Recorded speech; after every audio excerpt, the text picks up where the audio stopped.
time in a car that has a blower. First time in a car that has a cage. this is cool for me.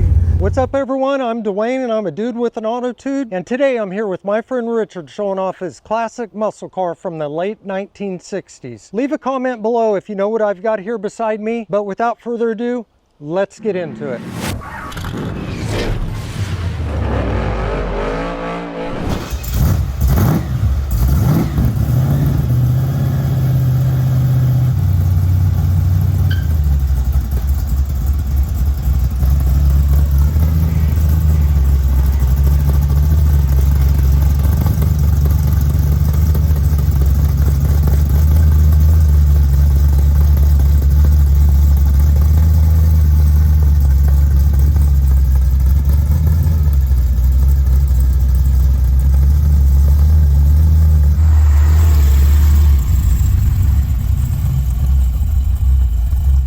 Well, Richard, tell me about your car. I actually purchased it back in 1991, and it was a daily driver, when I first got it. Really? Yep. I wanted to have fun with it and drive it and kind of create my own war stories with it. But Mother Nature had other plans, and in 93, we had that real bad hailstorm that came through Wichita. Oh, no. And yeah, my car was in the parking lot with everybody else's. Okay. So that's kind of how that started. That really began the restoration of the body and interior and the motor at the time, which it had a 396 big block 4-speed car. But it was a lot of fun. We had some good times with it. And then I got into drag racing, right? And I've had several motors since then.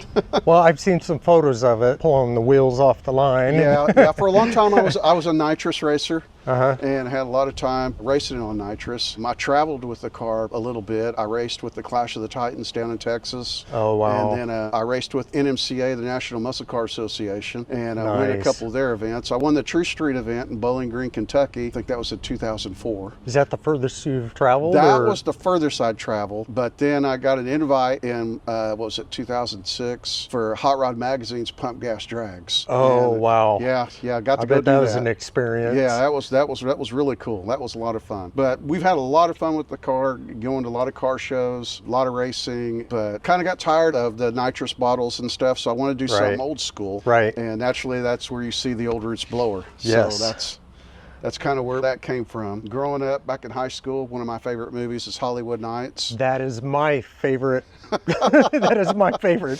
So that blown 57. This is my version of that blown 57 Chevy. Right. So yeah. Honestly, the first time I saw it, when I realized it had a blower on it, that's the car that I was thinking of. Is like, oh, Hollywood Nights. Yep. So I remember that 91 hailstorm and how it destroyed a lot of vehicles. I mean, it was bad. It was. Yeah, Derby looked like a war zone. Right. All the windows blown out, holes punched in siding. It was a bad storm. And we actually had 2 rounds that came through that day.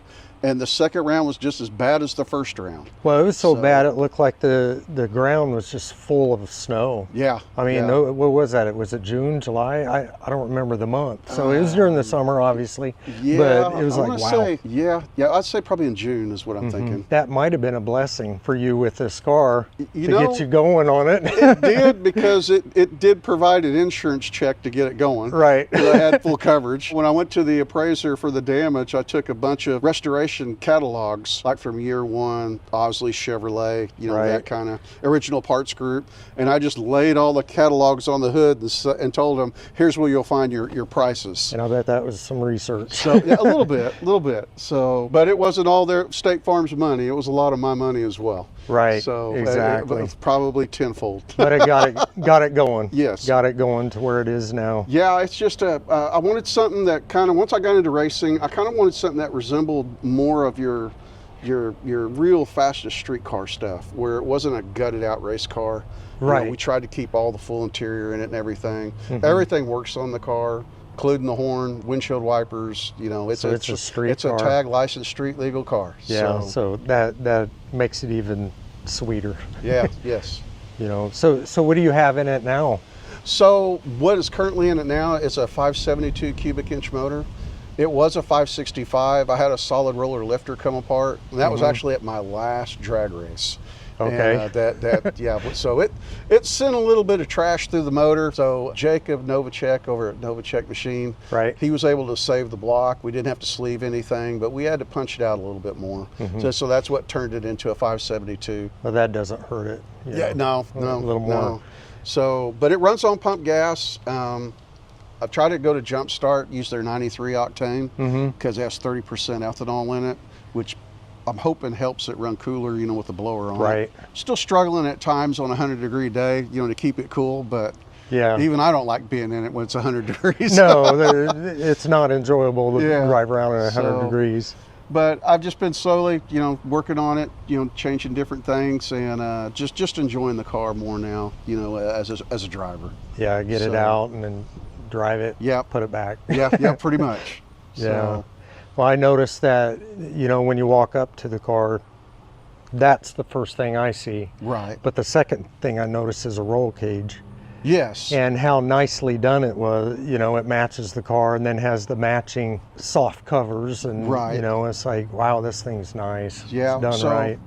It used to have a 6-point cage in it. Now it's got an 8-point cage, so it is legal to go to 850 in the quarter mile.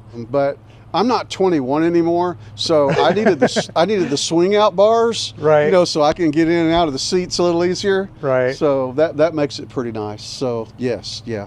So when you were racing it, what kind of ET did you run? Fastest I've gone is a 993 at 136. Oh man, that's So, moving. Yeah, That so I is could claim moving. it's a 9-second street car. If I played with it and toyed with it today, I may get it to run down in the low 9s, on my cheater slicks. Right. But I don't know if I'll continue. I've done it for so many years. Just and these enjoy things are getting driving expensive. around. I don't want to hurt it. Oh no, so, no, you don't want to do that at all. Yeah. You don't want to go when I through the bought motor it, was again. driving it every so often, you'd see an old car on the road. And today, unless a car show's happening on a weekend or something, you just don't see these on the road anymore. Right. So, Yeah, this generation of Chevelles, I really don't see them hardly at all. yeah. It's nice to have them around still. Oh, thank you. Let's look around over here. Yeah. You've got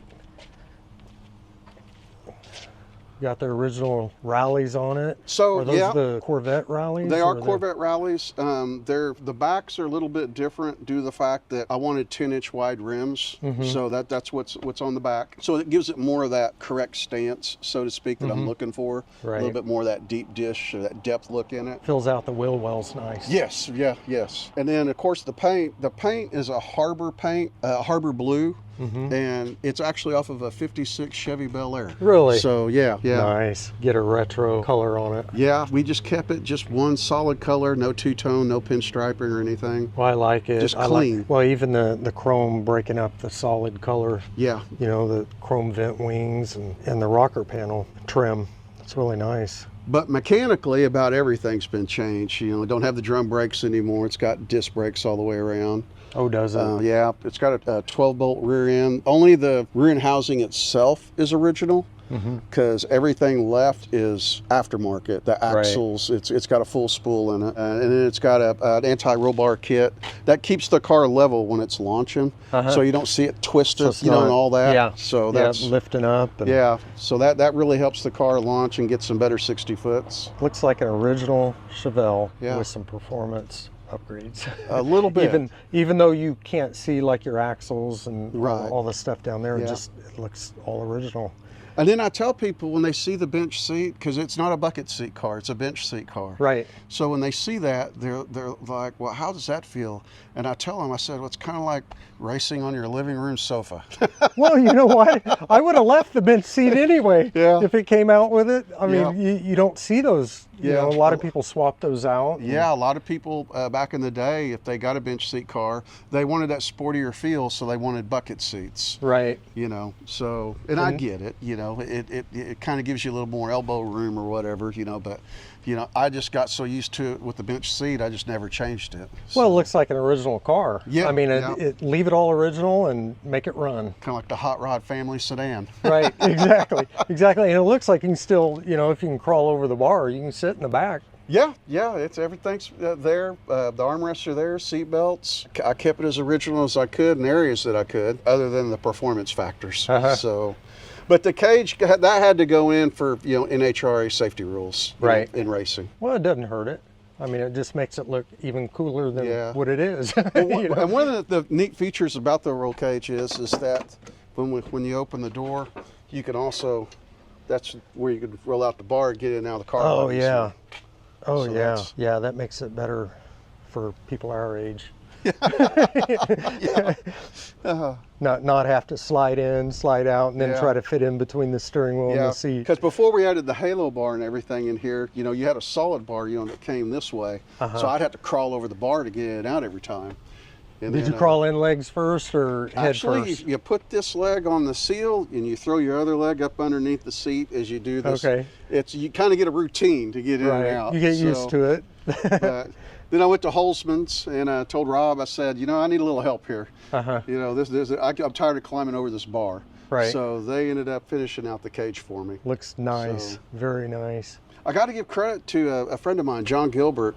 Back in the day, we were both on second shift. I went to Holzman because you can go buy a roll bar kit from them that's already, all the bars are already bent, to what you need.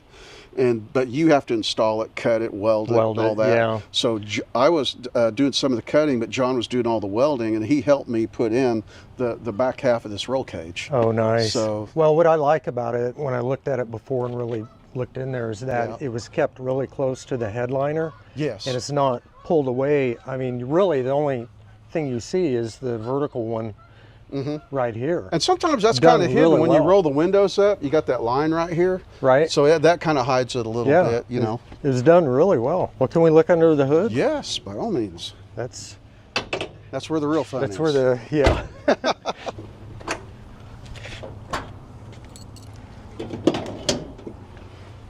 Oh man. So yeah, that's fits in there nicely.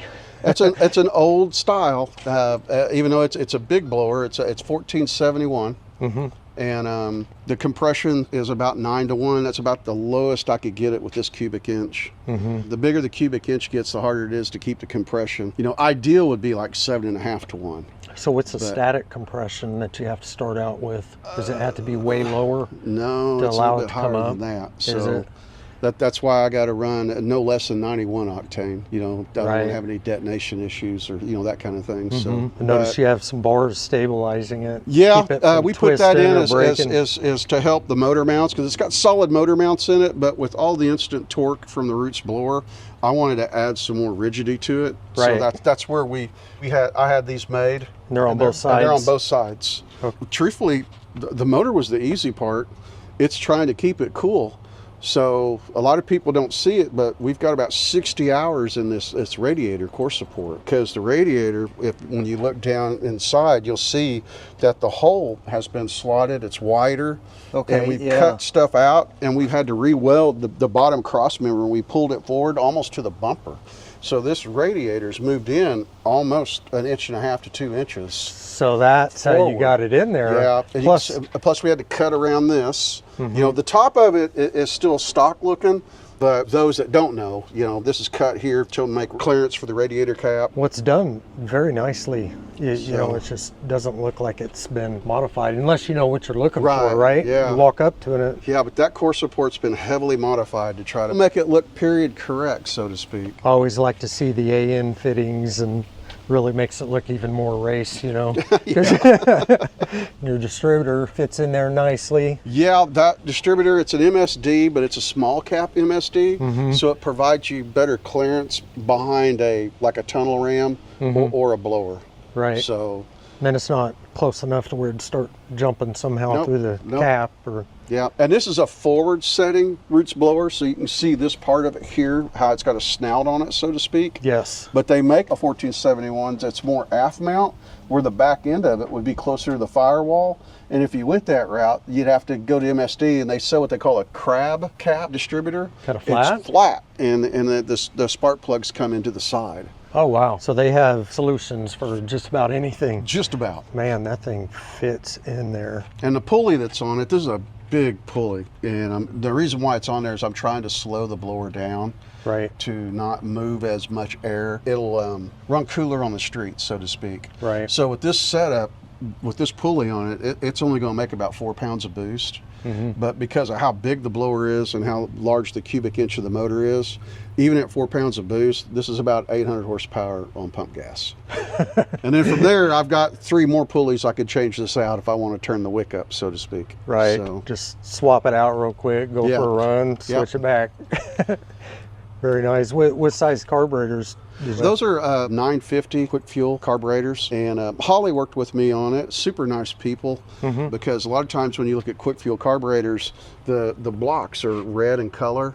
Right. And because of the black theme with the retro scoop and valve covers, I asked if they could get me black anodized blocks, and so nice. They made that for me. Specially made for you. Well, I don't know about special, but they did it for me. They were able to do it. Yes, you know, because I showed them a picture of the valve covers at the time, because a good friend of mine had these valve covers and he sold them to me, but they didn't look like that. I mean, they were really dull, nasty, but I had a vision. I knew I thought I could make them look good. Right. And so I got about 20 hours in those valve covers, just sitting in my garage polishing them. Right. And then I went and got some high heat engine paint, you know, gloss, and I went and got some painter's tape, you know, little like pinstriping tape. Oh no! So that's how I covered all the fins. Oh my gosh! And then painted, you know, all the crevices, so to speak. And then before the paint dries, you yank all the tape off of it, and that's your end product. That's nice. Do you have to wipe over it with anything just to ensure that? No, not really. Wow, that came out beautiful. And then I did the same thing with the scoop. I got this from another friend of mine because it had that same look, you know, with the lines. Right. So I did that, and it turned out pretty cool, or at least I thought. So are those retro Mickey Thompson valve covers, or are they? Yeah, they're old. I wonder how old those are. Yeah, they're old. I'm not sure on the age, but they're pretty old. So that's nice. Just observing the setup with the 2 carburetors. How intricate all the springs are on one side, and you know the levers on the other. It really. So it's all mechanical. Beautiful. And they sell, they sell all kinds of linkage kits for these.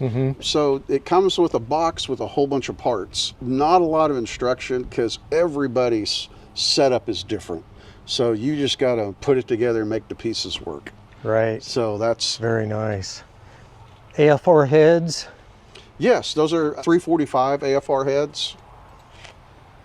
Pretty much straight out of the box. I did pay extra for pocket porting, and it helps out a little bit more on the CFM, or the flow, I should say. Right. But yeah, they've been a good head. I've used those heads for years. Those are probably the machined versions. I know they recently come out with the as cast AFRs for people that just want to get into some aluminum heads, but doesn't want to, you know, go to the real expensive ones. Yeah. If you want the fully CNC ported heads, they get expensive. Yes, they do. So, I was looking at them. But they create a lot of horsepower, because it's not so much the flow on the intake side as much as it's the flow on the exhaust side. Right. It's all an air pump. Yeah. Really. Yeah. Yep. It's nice to be able to have the option. Yeah. You know, I don't want to put a cast iron back on this. You know, with the cost of having the cast irons redone, or making sure it doesn't have a crack, and then have them re-welded. Yeah. Oh, look, I can get there's an option for an AFR head that I can afford, and lighten it up a bit. Right off the bat, you shave like about 80 pounds off the front. Right, of the car. exactly. So, exactly. Yep. So, well, can we hear it run? Yeah, sure. All right.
light colored dash pad. The only thing bad about the dash pad is that when the sun's out, it's got a reflection on the windshield. Does it? And I wasn't a little really bit lighter planning on that. Right. So that. First time in a car that has a blower. First time in a car that has a cage. this is cool for me. It's a lot of fun. Yeah, we enjoy it. About everywhere I go, it's almost like a one-man car show, especially when you stop and get gas, because Right. everybody's looking. So. Well, when we were at the car show that day, and I saw you clear across the parking lot, I said, I'm headed directly over there, passing every other car. They can wait. I gotta go talk to Richard. We had our neighborhood picnic down the road down here Yeah. last night. It was pretty good. A live band. It was a lot of fun. Was it? Yeah. Yeah, we even had a snow cone trailer. Right. Our HOA paid for snow cones online. Oh, that's nice. Yeah. Do they have a neighborhood car show? No, not necessarily. We could probably have one. We got several people that got hot rods. So it's not just you and Jeff? Not just me and Jeff. I think there's a couple more. See, people hear you coming. So, yeah. You don't have to use a horn to get them out of the way, or you know, this bench seat is actually comfortable. This is. It really is. Yeah. When I first got the car, I thought about, going, pockets and finding, the center console. But, after I drove it for so long with the bench, I really enjoy the bench seat. Yeah, I like this. And this does totally bring me back to my favorite movie, Hollywood Nights. It does. When he's pulling out a hole, it just starts bouncing like this.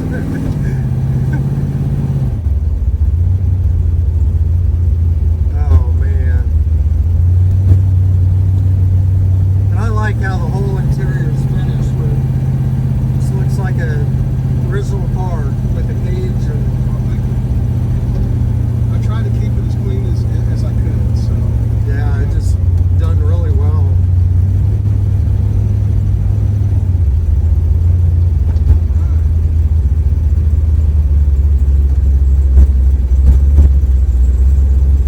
You really couldn't even tell that I had a full spool in it. No, You don't hear the chirping tires, all that right, stuff. yeah.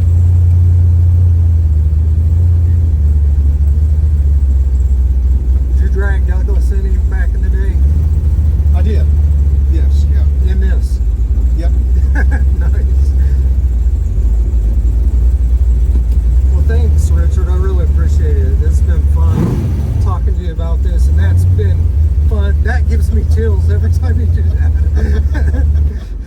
It's been fun just learning about this thing. I've seen it, knowing your wife and used to working Yeah. with her, and seeing this for the first time on her Facebook page, posting pictures. Like, oh man, I didn't know Richard had this stuff. I didn't know he was a car guy. Yeah, yeah. So Yeah, I've got some friends going all the way back to high school that I ought to give credit to, and one of them is his name's John Graham, okay, and he was one of the guys that when I was 16, I remember getting in his. He had a '68 SS396, wow, first big block car I ever rode in, and it had the old quadrijet on it, So when them back barrels opened up and he'd hit it, it'd just sit you back in the seat, and ever since then I've had to have a big block car. yeah, So and those were nice. It took me a while to get one, but I got one and I kept it. Right, and those 68s are kind of sought after too, with the small tail lights on them. Yes, and then they very. went to the bigger ones Yep. on the 69s. Yep, that's a fact. Yeah, wow. So- But thank you, I appreciate it. This you're has welcome. been fun. Awesome, always good. Yeah.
right, everyone, we just got finished with the ride, and I want to thank Richard for showing us his 1967 Chevelle. If you haven't done so yet, click that subscribe button down below for me, and I'll see you next time on Dude with an Autotude.